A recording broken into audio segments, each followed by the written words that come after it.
Salut à tous, la team Well, Thomas Show pour Lyon Fan TV. Très heureux les gones de vous retrouver pour une nouvelle vidéo. Il fait très beau à Lyon. Le froid est en train de partir, puisqu'il y a une sorte de redoux, ça fait plaisir. Un petit peu de soleil, de douceur. Bon, peut-être pas de douceur quand même, mais en tout cas, c'est bien, pas trop de vent. C'était le point météo. J'espère que vous passez un bon dimanche. Les amis, petite vidéo OL, Daily, Mercato, les seules vidéos qui vous permettent de suivre l'actualité du Mercato lyonnais en temps quasi réel. Avant toute chose, les amis, n'hésitez pas, surtout le pouce. Plus il y a de pouces, plus la vidéo est poussée. Abonnez-vous pour ceux qui ne sont pas abonnés. Pour ceux qui sont abonnés, mettez la cloche. Voilà, vous serez au top du top avec le package Lyon Fan TV. Ça fait plaisir de voir vraiment de la verdure et du ciel bleu. Oh là là, on a passé, je vous jure, plus d'une semaine à ne pas voir le soleil. Eh bien, ça fait du bien. Ouh là là, qu'est-ce que c'est bon. Bref, allez, il y a une petite info qui a été sortie par RMC tout à l'heure. C'est pour ça que je vous fais la vidéo. Celle-là, on s'y attendait pas. Diego Moreira, tout simplement renvoyé de l'Olympique Lyonnais à l'envoyeur, à savoir le prêteur Chelsea. Alors ça, on s'y attendait pas. L'OL va casser le prêt de Diego Moreira, un prêt à hauteur de 2,8 millions d'euros, ce qui était quand même beaucoup pour un an, prêt payant. Et Diego Moreira, qui n'aura jamais convaincu, eh bien, est de retour à Chelsea, ou va bientôt être de retour à Chelsea. L'Olympique Lyonnais n'en veut plus, les amis. Ça fait mal pour Diego Moreira, qui était venu dans les toutes dernières heures du Mercato. Je vous remets le contexte. On vend Bradley Barcola au Paris Saint-Germain. Et l'OL doit absolument faire un joueur pour remplacer Barcola, un joueur à peu près dans le même profil, provocateur, balle au pied, qui va vite, qui prend la profondeur, qui aime le 1 contre 1, qui est polyvalent. Et Barcola, c'est le clan de Jorge Mendes. Jorge Mendes est ami avec John Textor. Et il lui dit, bah écoute, moi je te propose quelque chose, de faire un deal avec un de mes joueurs, parce que Diego Moreira fait partie de la team Jorge Mendes. Il a dit, j'ai le petit Diego Moreira qui est à Chelsea. Il a fait un carnage en Youth League avec Benfica. Là, il a fait 2-3 matchs intéressants la saison dernière avec Chelsea. Il a fait une pré-saison cool. Donc moi, je te propose un prêt. Bah, qu'est-ce qu'a dit John Textor? Bah banco. C'est même pas, je pense, la cellule de recrutement. C'est ce que je vous disais hier. La cellule de recrutement, elle décide de Walou, en fait. Quand vous avez John Textor qui est à la tête du club, c'est lui qui décide. C'est le propriétaire, vous me direz. Donc, il a la décision finale. Et Diego Moreira est arrivé très rapidement. Et d'ailleurs, dans le communiqué de l'OL, on nous disait que c'était une opportunité de marché avec le talentueux Diego Moreira. Tout le monde était content de l'accueillir.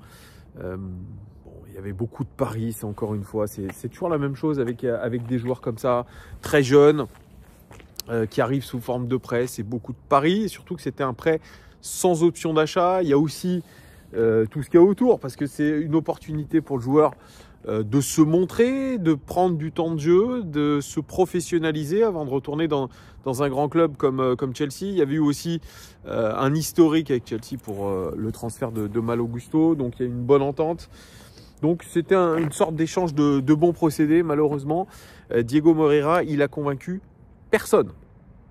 Voilà, puisqu'il a fait seulement 9 matchs à l'OL, 4 matchs complets, l'équivalent de 4 matchs complets, 0 but, 0 passe décisive. Il a longtemps été sur le banc de touche, non utilisé sous la période Fabio Grosso, un petit peu utilisé avec Laurent Blanc, peu utilisé aussi avec Pierre Sage, quoique il lui a donné quand même une chance de se montrer dans un grand match.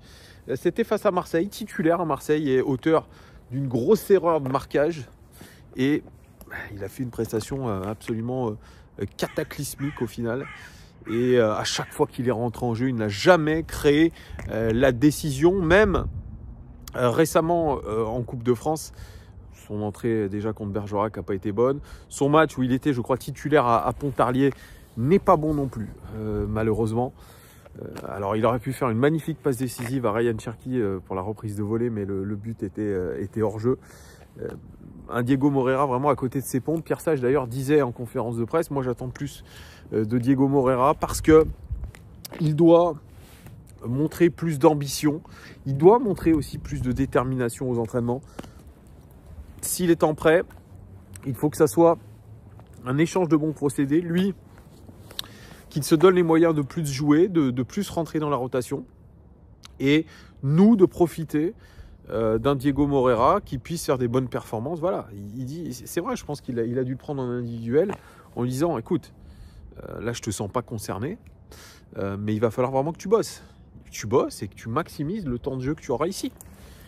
Et malheureusement, je pense que la décision a été prise après le match en Coupe de France.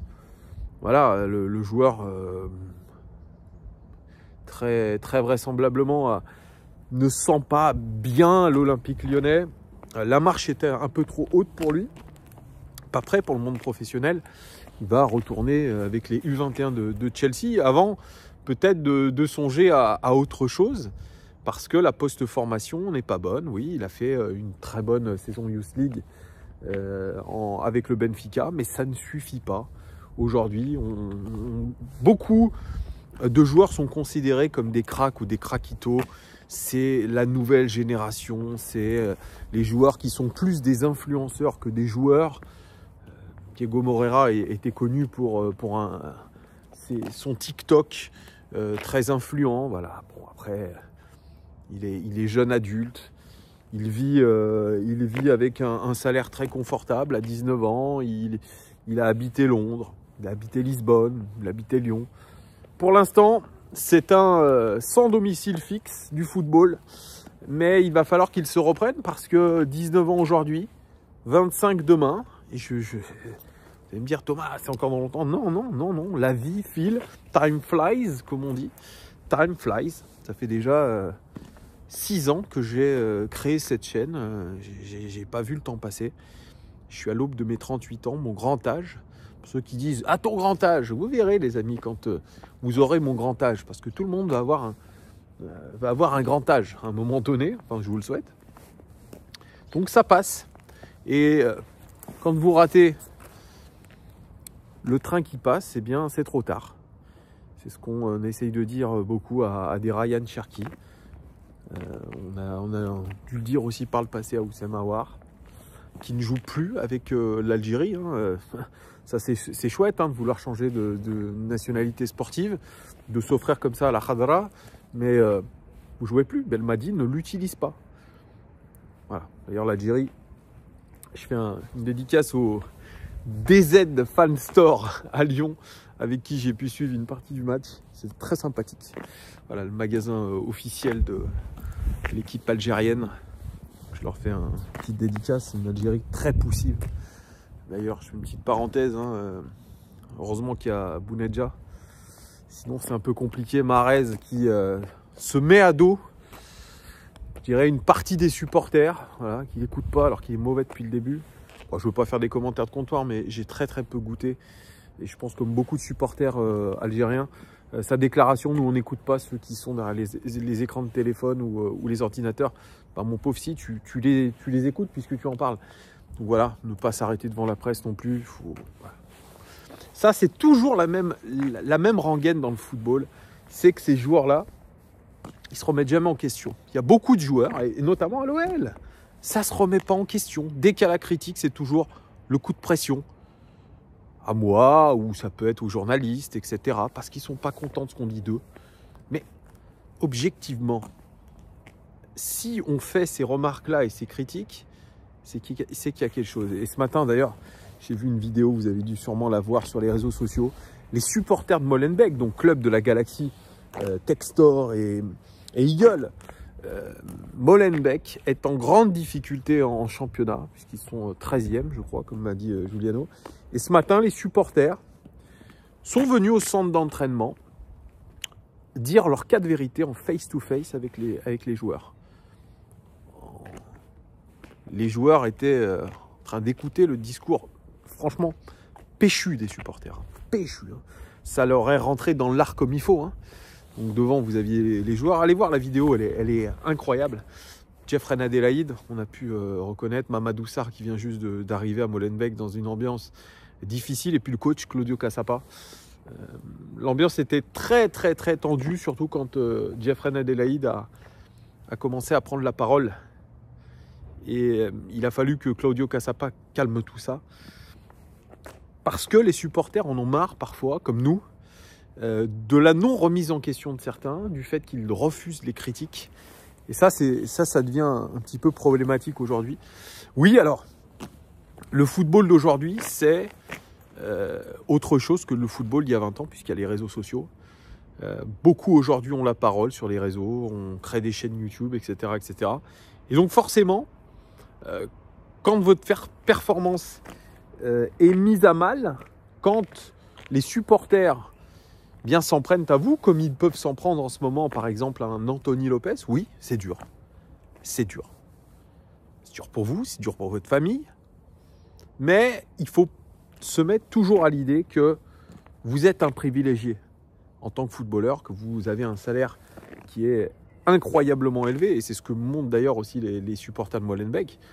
Il y a une sorte de déconnexion complète entre le supporter qui se déplace, parce que vous êtes nombreux à vous déplacer. Félicitations pour ceux qui vont en Coupe de France ou ailleurs. Vraiment, ça c'est top. Moi, j'en fais pas autant. Et vous dépensez de l'argent pour une passion.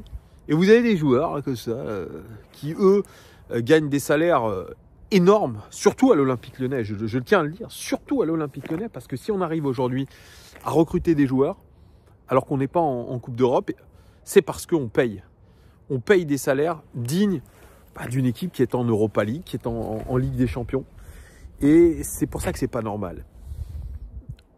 Donc, le supporter, parce qu'il paye, a le droit de dire ce qu'il a envie. Dans la limite, évidemment, du raisonnable, pas de violence, mais en tout cas, dire les cas de vérité à des joueurs qui ne donnent pas tout. Je pense que c'est le droit du supporter. Donc, il faut qu'ils aient ça en tête. Et je pense qu'il y a vraiment cette déconnexion, ce fossé qui se creuse entre ces footballeurs et nous, supporters. Donc voilà, pour en revenir au sujet de cette vidéo, Diego Moreira, souriant, sympathique, mais trop gamin, malheureusement, pas assez professionnel, déconnecté lui aussi de ce qu'il devait faire, de son professionnalisme. Alors, bon, il est peut-être loin de sa famille, vous me direz. Lyon-Bruxelles en avion, c'est 1h30. Donc non, enfin, c'est pas non plus une excuse aujourd'hui. Voilà, vous avez 19 ans, vous devez être en capacité de quitter votre cocon familial, d'aller chercher un club là où vous aurez l'opportunité. Je dis ça tranquillement dans un parc le dimanche après-midi. Mais à un moment, quand vous voulez être footballeur, il y a des sacrifices. Tout le monde l'a dit. Tous les grands champions ont dit qu'il y a eu des sacrifices. On est parti de la maison très tôt, etc. etc. Moi, je ne suis pas footballeur. Certains d'entre vous non plus. On a des vies extrêmement normales. Métro, boulot, dodo pour beaucoup. Donc ça, on ne peut pas le comprendre. Mais du moment où vous décidez, vous avez un choix de vie, même très tôt dans votre vie, il faut l'assumer. Parce que on vous donne en contrepartie beaucoup d'avantages. Et vous faites partie des happy few. Happy fews, le très peu de joueurs qui deviendront professionnels. On le voit avec la Coupe de France. Tous ces joueurs qui jouent dans des clubs amateurs, qui auraient rêvé d'être des professionnels aguerris. On peut penser à Escarpit, le joueur formé à l'Olympique Lyonnais qui a marqué contre nous. Lui aussi aurait rêvé de la formation lyonnaise, de sortir de la formation lyonnaise et d'aller dans un grand club. Aujourd'hui, il est en National 2 avec Bergerac. Il s'éclate, mais il n'a pas, je pense, eu la vie qu'il aurait rêvé. Et c'est le cas de beaucoup. Donc, Diego Moreira, je pense qu'il n'a pas trop ça en tête. Je ne connais pas les tenants et les aboutissants de l'histoire, mais quand vous n'êtes pas assez focus sur ce qu'on vous propose, ah oui, passer de Chelsea à l'Olympique Lyonnais, c'est sûr que c'est une sorte de déclassement. Mais oui, vous passez de Londres à Lyon, vous passez de Chelsea, un des plus grands clubs du monde, même s'ils sont en difficulté aujourd'hui en championnat, et vous arrivez à Lyon, effectivement, oui. c'est pas idéal, mais on lui proposait quand même un plan pour pouvoir se montrer et pourquoi pas eh bien, renaître lui aussi, se remettre en confiance, peut-être rester aussi à l'Olympique Lyonnais avec un prêt concluant, ou peut-être même revenir à Chelsea avec d'autres ambitions. Il n'a pas saisi cette opportunité-là, donc toutes les parties se sont accordées pour dire allez, à bientôt, ciao. Et surtout, ça fait de la place aujourd'hui pour Arnaud Danjuma. L'OL fait toujours le forcing, je vous ai fait une vidéo d'ailleurs là-dessus. Ils font le forcing pour Danjuma, je pense que tout va être fait pour l'arrivée de Arnaud Danjuma la semaine prochaine. Les médias anglais sont certains de ça. Il y a voilà, on essaye de faire Danjuma et faire de la place pour Danjuma, c'est faire des choix et décider de casser le prêt de Diego Moreira à l'Olympique Lyonnais. Bref, vous me direz en commentaire ce que vous avez pensé de Diego Moreira. Je pense que dans quelques années, on s'en souviendra plus. Ça fait partie de ces joueurs qui sont passés tels des étoiles filantes dans le ciel lyonnais. Donc dites-moi tout en commentaire. Est-ce que vous êtes déçus qu'on ait cassé le prêt de Diego Moreira? Dites-moi tout ça en commentaire. Et est-ce que vous êtes content d'une possible arrivée de Danjuma très rapidement? Il y aura peut-être d'autres vidéos LDN Mercato peut-être aujourd'hui, parce qu'il y a des infos qui arrivent comme ça. Ça peut arriver n'importe quand dans la journée. Je vous fais des bisous, profitez de votre dimanche les amis, et à très vite. Ciao!